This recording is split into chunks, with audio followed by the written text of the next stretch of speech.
Hi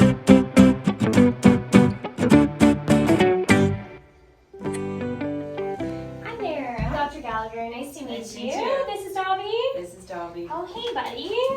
Okay, so before we start, I was going to ask you, are you okay if I record the appointment? Basically turns our discussion into my paperwork for later. Awesome. Okay, want to sit down? Hi, good boy.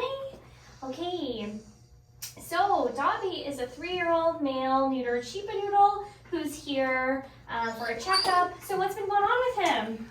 He's like super healthy. I just I noticed that he was biting one of his bones and there's blood on his gums, like more than I would expect. Okay, so what we'll do today is we'll check him over from nose to tail, and then I will assess his mouth last, because that's usually the most offensive part when we've got something going on in there. Otherwise, he's eating good. There's no concerns there. No, he's super healthy. No vomiting or diarrhea? No. Good. And what kind of bone was it? Like a big rawhide or? I don't know. Okay, a pretty hard one, I'm assuming. Well, yeah, he's had like with some of the harder bones, like we kind of just swapped them out if he does bleed from them, but I really don't remember what one he got at. Okay. All right, so just looking at his face, his eyes are nice and clear.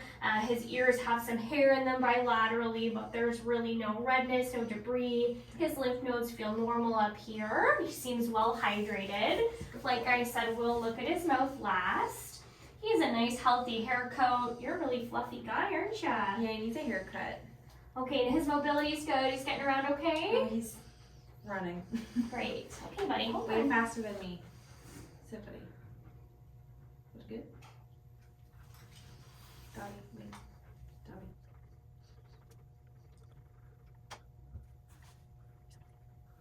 Heart and lungs sound great. His heart rate's normal, about 80 beats a minute, and his lungs sound nice and clear. Got some panting going on. I'm sure he's a little stressed. Yeah. He's got a great body condition, nice and lean. I call him a 5 out of 9. I can still feel his ribs really well. He's got a nice taper to his waist. Do you want that? You want to? Yeah. So we want to be able to feel the ribs with a slight covering. We want to have a nice kind of taper, a nice tuck up from the belly. Do you want to stand up, buddy? Oh, honey, I think it's in a good weight. Oh, yeah. Good boy. Oh, nice guy. He's fit. Oh, stop that. Good boy. Got cream on. Anytime I have cream on, it's like. He's always game licking, over. huh? Lots of dogs like cream. Yes. Okay, his belly feels nice and comfortable. He has good, strong pulses in his back legs. His lymph nodes feel normal here. Okay. He's well muscled. You said he's a good runner. Oh, yeah. Sure, he's got good mobility here. Yeah, that's a good range of motion. Good job, buddy. So well behaved. For now. And then we weighed him on the way in. He was, what, 30.9 kilograms today? Yeah. That's great. That's an like acceptable 60. body. It's times 2.2. So he'll be like 68-ish pounds. Okay, and otherwise, his skin looks good. I don't see any signs of inflammation. So let's have a look at that mouth.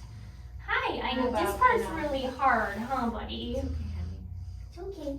I know nobody likes their teeth looked at. Okay, buddy. Okay, so that side looks okay, just a bit of tartar on the left premolar floors. I know. Is this the side you don't want us to have a look at?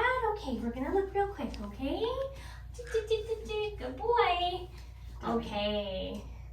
So I do see that he has a slab fracture over his right premolar floor. What does that mean? So that's a carnassial tooth, the big chewing tooth on the right side of the mouth. And that tooth can be fractured when they're chewing a really hard bone. So their jaw is just not really made to do that.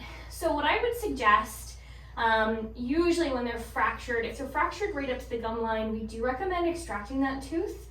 Because bacteria can track up that fracture, can cause an abscess over the tooth root, and can lead to more inflammation and an infection in the mouth.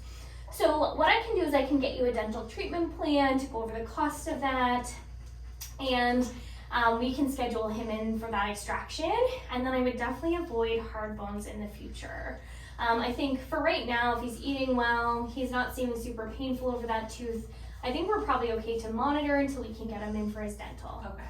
Okay. Can you recommend a soft bone or like? So what we recommend is the veterinary dentists recommend anything that you can manipulate. So if you're able to bend it and flex it, then it's okay for them to chew.